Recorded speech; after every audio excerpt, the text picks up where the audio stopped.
Hey y'all, welcome back to my channel. So today I'm going to be talking about my journey in becoming a licensed professional counselor. And I want to share also just some tips and some words of encouragement and things that I've learned along the way. So starting from undergrad, I got a bachelor's of science in psychology. Once I graduated from the bachelor's of science, then I went into my master's program, and my track was clinical mental health counseling. Now, at the university I went to, they had three tracks. One was school counseling, higher administration counseling, and then the clinical mental health counseling. Now, here's some specifics about the track that I took. It was a 60-hour program. It took about 2 years. So I started in summer 2014 and I ended in summer 2016. And within the program, they had a 600-hour internship and practicum experience embedded in the program. It was KCREP accredited, and before we graduated, we had the opportunity to take the National Counselor exam. Okay, so some of those things that I mentioned, like it being a 60-hour program, the program being KCREP accredited, and it including a 600 intern and practicum experience. Some of those things are required now for the board in order for you to be licensed. Okay, so what I recommend, this is a tip that I recommend going to the state of Georgia's rules and regulations for becoming a licensed professional counselor. Right, it has it all laid out, and I'll include the website in the video notes, but print that out and work backwards. So if you are at the stage where you're looking for a program, look at the rules and requirements, and then look at your program. Look at what courses they want you to have on the rules and regulations, and then look at your program. Because if you don't have those requirements that they're requesting, you may have to take an additional course. It may cause you to have to spend more postmaster's times under supervision, right? So you want to make sure if you can have it all in that program, that you have it all in that program. Okay, so that was something that, gratefully and luckily it was included in my program. But had it not been, I wouldn't have known. Like, I would have gotten to applying for licensure and being like, oh, I got to do this. Oh, I got to go back and do this, right? So just making sure you print that off, look at your program, and make sure it's in alignment with what you need to become licensed. Okay, so back to my story. All right, so I passed the National Counselor exam. So when I graduated, I had my master's degree, and I was also a nationally certified counselor at that time. So the next step in the process for me was to become an associate professional counselor. And in order to do that, you have to submit an application. So there is a fee attached to it. I think it's like 100, 110. And you also have to put, what program you went to, the courses that you took, and they want to know, where are you being supervised at. So they want to know, post your master's degree, who is your supervisor, what are you doing at that site, and then your supervisor has to sign off on some paperwork as well. And if you're at like a site that has a director, then the director has to sign off as well. All of those applications, I can put it in the video notes so you can see. One tip that I recommend, like, you printed off the rules and regulations, print off the application as well, because sometimes we don't wait. I know when I applied for it, I had kind of skimmed over it. They showed us when we were in the program what it would look like, but you want to keep that kind of before your face so you can see, okay, am I checking off the checklist on these things? Is it something that is outside of my academic program that I need to get, like proven citizenship, like my license, my passport, like those things? You want to have that checklist before you, so you can have an overall picture of what you need. So after I graduated, that was the next step for me. Now, in my personal journey, I didn't immediately get my APC because life was lifing, right? At the end of my master's degree, I was, honestly, when I took the NCE, I was pregnant with my twins. And so it was a high risk pregnancy. So I had to be in the hospital for a little bit of time. And I was still working as a case manager um, within the dean of students office at the university I was working at. So I had a full-time job, and life was going good. I was focusing on my family at that time, and so I kind of took a little break there until suddenly I was like, okay, Jay, you got to get back to focusing on your career. But I don't regret that time that I took out, to make sure my babies were okay, to spend time with my family. Like, I don't regret that at all.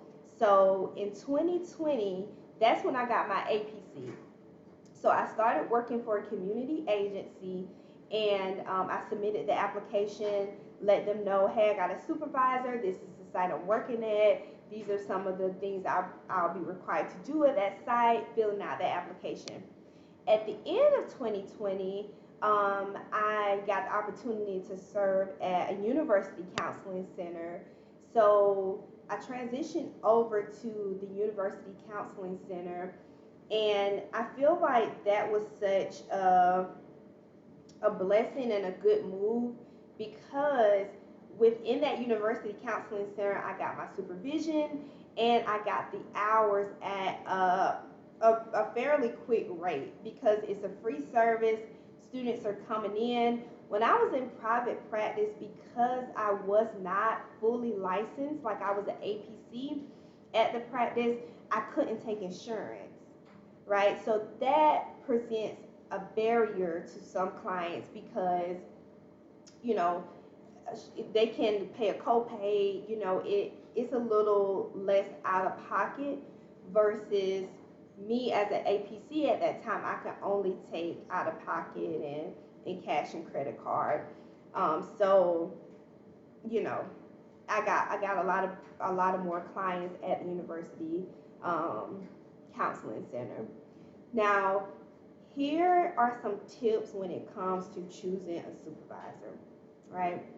And these are some things that I really appreciated about my clinical supervisor at the University Counseling Center. You want to make sure that you're documenting and keeping track of your continuing education units and of the topics that you discuss within supervision. Okay, so it used to be to where you had to get 30 hours per year, but they changed it to 35 hours per year of supervision that you have to get. All right, and for me specifically, now it changes if you don't have a master's degree, if you have a specialist degree, or if you have a doctoral degree. So it changes, right?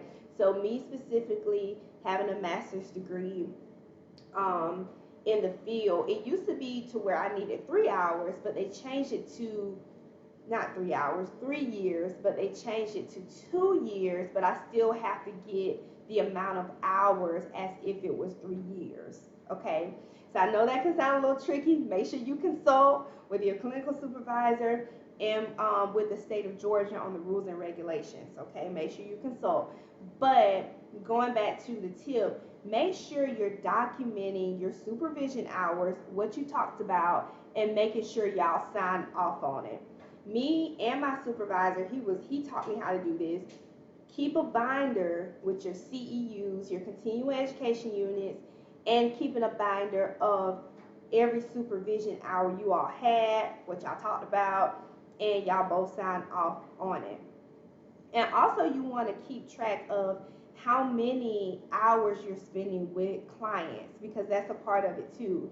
And that number, it varies based on what type of degree you have, like whether you have a master's, specialist, doctoral, but all of that is listed on the link that I'll put in the video. So that varies, but you want to make sure that you're on track, and you have to get 1,000 hours per year. Okay, 1,000 hours per year. So you want to make sure that you're keeping track. And like I said, for me at a university counseling center, it wasn't really a struggle to get client hours because the service is free, and students come in, right? They want to receive services. So, and let's see, what's June is June. So in May of 2023, um, actually in April, I submitted my application for licensure because the 2 years was up, but I had all of my required hours, and I had for supervision, and I had all my required hours for experience. So I submitted my application. It went through. So in May of 2023, I became fully licensed. I became a fully licensed professional counselor. Okay. So another thing that I would say here is go ahead. When I submitted my LPC application, you got to pay another fee. But go ahead and print that off too. So 3 things you print off. Print off the rules and regulations for the state of Georgia. You print off your APC application, and you print off your LPC application.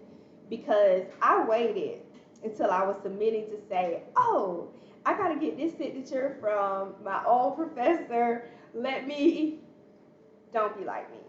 Go ahead and print off your application, so that way there won't be a hold up. So for me, I had all my hours. I was just waiting to get signatures. I was just waiting to get things that I could have already gotten. Okay, and so it got reviewed in May 2023, but it could have been reviewed a little bit quicker because I had my hours, if y'all hear what I'm saying.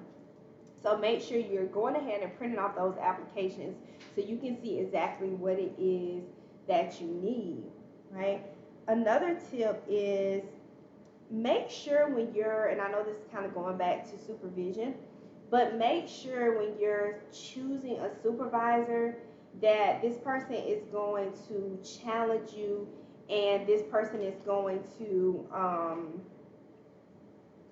be open to like sharing with you about your work, about some of their mistakes, about some of the things that they learned, because that's what I found. One of the things that I found invaluable, like, show me like where you learned from your mistakes. Show me that vulnerability, because I know it's a professional relationship, but it's also like a relationship where I need to be able to kind of learn. I need to be able to grow. I need to be able to say, hey, I'm really struggling with this. Because you want it to be an experience where you actually grow as a counselor.